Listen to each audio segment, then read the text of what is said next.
Hello everyone, and welcome back to our channel. Today we're venturing into the depths of one of the darkest mysteries of the Victorian era, Jack the Ripper.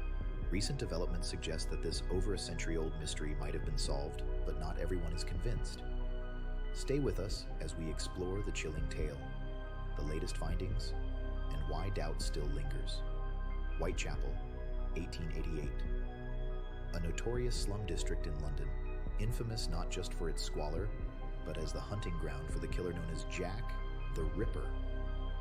5 women were brutally murdered, and despite numerous suspects, the true identity of the killer remained a mystery for over 130 years.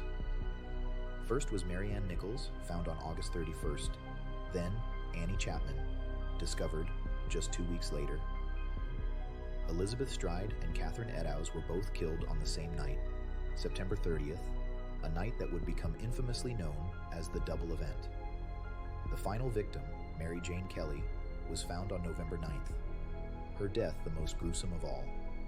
Each victim was left gruesomely mutilated in a manner that suggested a killer with anatomical knowledge, sparking rumors that the Ripper could be a surgeon or a butcher. These murders weren't just acts of violence, they were spectacles of horror that drew both public ire and fascination. The Metropolitan Police were baffled. Forensic science was in its infancy, and the police relied on basic detective work that struggled to cope with the cleverness of the Ripper. Led by inspectors Frederick Aberline and Edmund Reed, they faced a killer who left few clues and evoked terror in the heart of the city. Despite their efforts and the numerous suspects they interrogated, the true identity of Jack the Ripper remained a mystery. The police were under immense pressure, but the lack of forensic technology and effective investigative methods at the time led to a series of dead ends. The public's imagination was captured not just by the brutality of the murders, but by the taunting letters the Ripper allegedly sent to the police, mocking their efforts to catch him. Who was Jack the Ripper? Suspects ranged from the plausible to the outlandish, from local butchers and surgeons to esteemed doctors and even members of the royal family. Each theory brought its own arguments and evidence, yet none led to a conviction. The press played a crucial role in the Ripper saga. Sensational headlines and lurid details captured the public's imagination, fueling fear and fascination.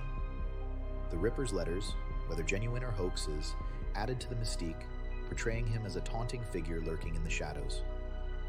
More than a century later, Jack the Ripper's legacy endures, not just in the true crime community, but in all of popular culture. DNA analysis and other modern techniques have been applied to the few remaining pieces of evidence. A breakthrough seemed to have been achieved when researchers claimed to have identified the Ripper through mitochondrial DNA extracted from a shawl purportedly linked to one of the victims. However, this conclusion has not gone unchallenged. Despite these new findings, skepticism remains.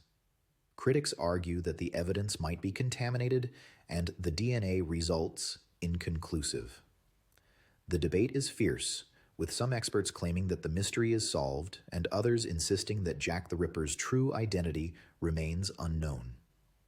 As we conclude our deep dive into the shadowy world of Jack the Ripper, the question remains: is the mystery truly solved, or is the answer still hidden in the foggy streets of Victorian London? What secrets did he take to his grave? And will we ever truly uncover the identity of history's most infamous serial killer?